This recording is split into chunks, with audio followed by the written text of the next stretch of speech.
Hi guys, it's Monday here in the Pagan Perspective, and this week we are talking about materialism within paganism.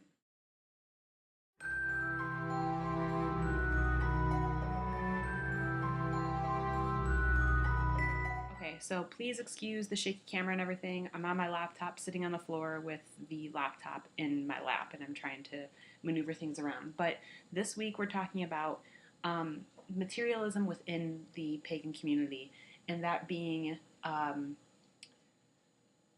tools and how a lot of people tend to get lost within their tools and their stuff. So, for example, to show you guys the altar I've got going, ooh, shaky camera. Okay, I'm trying to make this as straight as possible. So, I got a decent amount of stuff on my altar. Let me try to fix this.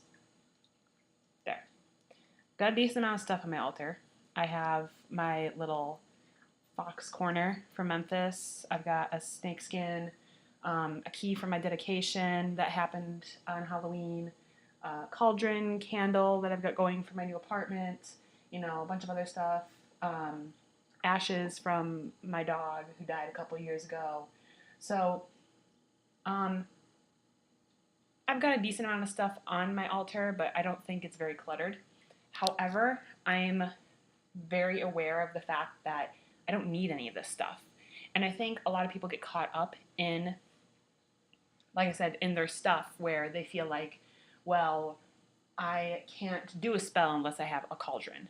Or I have to have candles in order to manifest things. Or my altar absolutely has to have representation of every element on it, otherwise it's not an altar. I've seen a lot of altar videos, like instructionals on how to construct an altar, and they say things like, you have to have a god and goddess candle. I don't even have any kind of deity candle on here. The only candles I have are this one that was made for me for Dia de los Muertos for my dog, and this yellow one that I have burning for my new place. Um, but I have a little goddess statue, but she's going to be coming off because I don't need her. Um, it's stuff, and your stuff doesn't make you pagan. Your stuff doesn't make your manifestations come true. It's you. Um, you can do just as much work. I have a wand, but I don't have it up on my altar right now. You can do just as much work with a wand as you can without a wand, and vice versa. All you need is this, just your finger. That and everything that you need in order to do what you need to do with an altar is already within you. My class and everything, we did our final projects, we had to do like our own presentation on something that we found interesting in our year of study.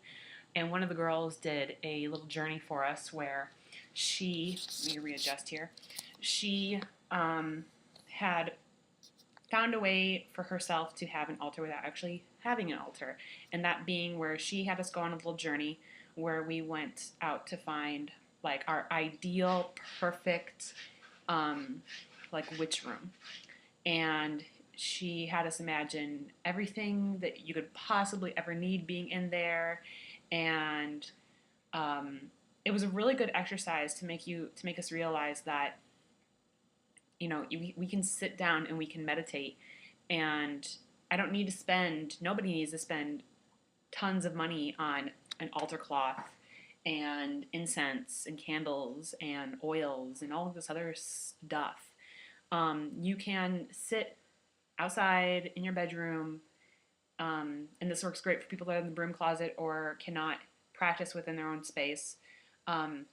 Go to your altar room in your head, and there's nothing that says that you have to be, present in front of an altar and speak out loud words in order for a spell to work or a manifestation to come true. You can do all of that in your head in a small little journey you can put together. I'll try to get the journey from her, and I will post it up on my personal channel for you guys. It's a really good exercise. Another really good exercise that I've been working on, if you follow me here, So I'm going to be going to PantheaCon, which is a big thing in California. I've never been to it. This will be my first year going in February, and uh, my class, who for my year and a day class, we're all going to be going, and we were challenged by our mentors to put together a box. This is supposed to be ceremony in a box. So we were not allowed to get anything bigger than this. It's like 3 by 3 inch box. Just picked it up at craft store and everything. I painted it and whatnot. So, but everything that you need for any kind of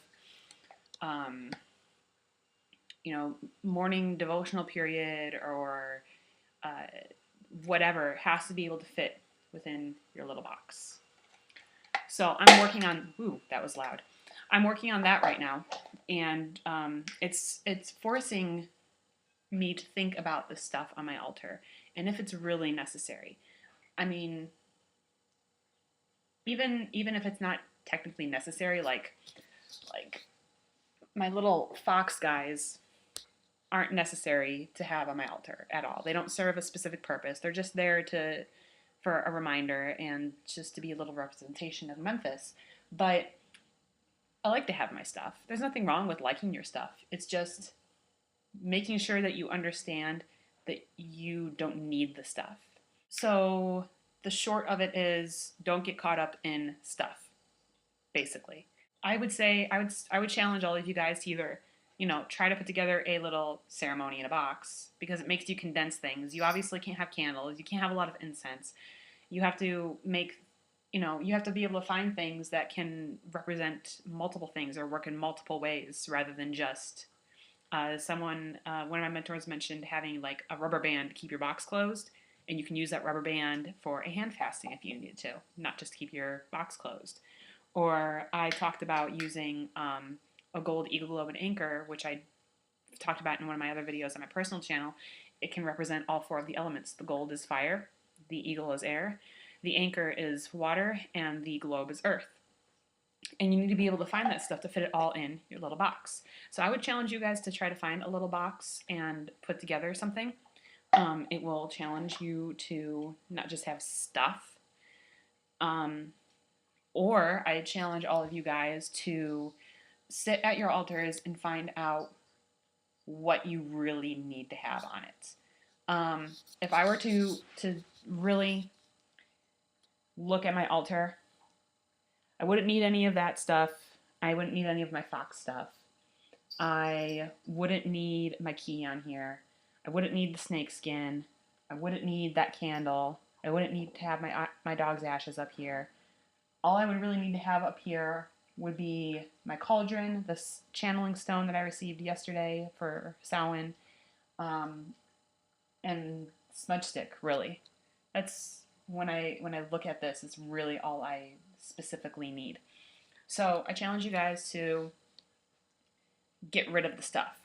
Even if it's only for like a day to see what it feels like and to remind yourself. I mean, like, I'm not taking any of this stuff off there because I like my stuff. But it's good to condense yourself. And I had to do that when I lived with my ex. And it definitely it makes you, it really makes you think about what you have space for on your altar. Now I'm just blabbing along, and I'm sure you guys are getting sick with my turning and everything of the computer. So I'm going to end it here. I will see you guys next week. Be sure to check out the little tour I'm doing of my apartment on my personal channel, and have an awesome week.